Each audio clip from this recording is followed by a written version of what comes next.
Rapat paripurna pertama penjelasan Kepala Daerah mengenai 9 rancangan peraturan daerah Kabupaten Klungkung dibuka oleh Ketua DPRD Kabupaten Klungkung Iwayan Baru tadi pagi di ruang rapat DPRD Klungkung.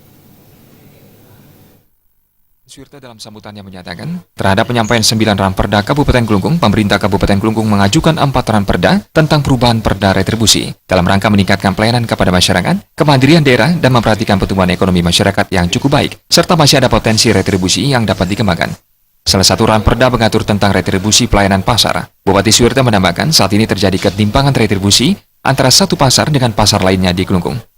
Ya, beberapa perda yang kita ajukan memang merupakan perda yang cukup lama yang sudah tidak relevan lagi dengan situasi sekarang. Termasuk ada kalau kita lihat misalnya masalah pasar kan, terjadi ketimpangan retribusi antara pasar di Galiran dengan pasar di Semarapura. Kemudian termasuk juga tentang retribusi ini tentu tidak banyak mengalami peningkatan. Coba kami rubah untuk menyesuaikan antara pasar utara dan pasar selatan, sehingga nanti tidak terjadi rasa iri ya. Sedangkan pasarnya sama gitu kan. Kelasnya juga sekarang pasar utara juga kita akan terus tata. Kemudian yang lain terkait dengan hak dewan itu sudah kita bahas.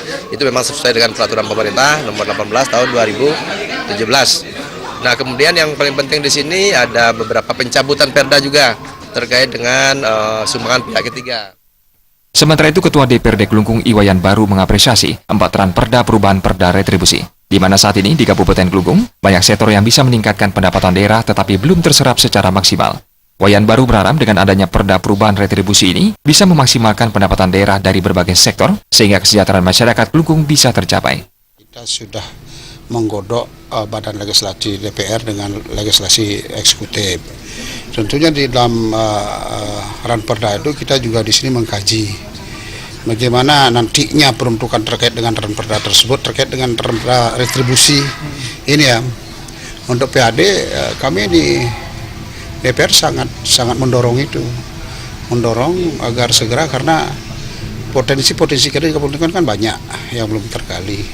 Makanya sekarang tugasnya dengan terbitnya ranperda terkait dengan retribusi tersebut, selanjutnya dari eksekutif akan bekerja keras untuk menggali itu. Setelah rapat paripurna pertama, penjelasan Kepala Daerah mengenai 9 rancangan peraturan daerah Kabupaten Klungkung. Selanjutnya akan dilaksanakan pemandangan umum fraksi-fraksi DPRD Klungkung dan jawaban Kepala Daerah terhadap pemandangan umum fraksi-fraksi sebelum ranperda ditetapkan menjadi perda. Joko Andika dan Saputra Bali TV.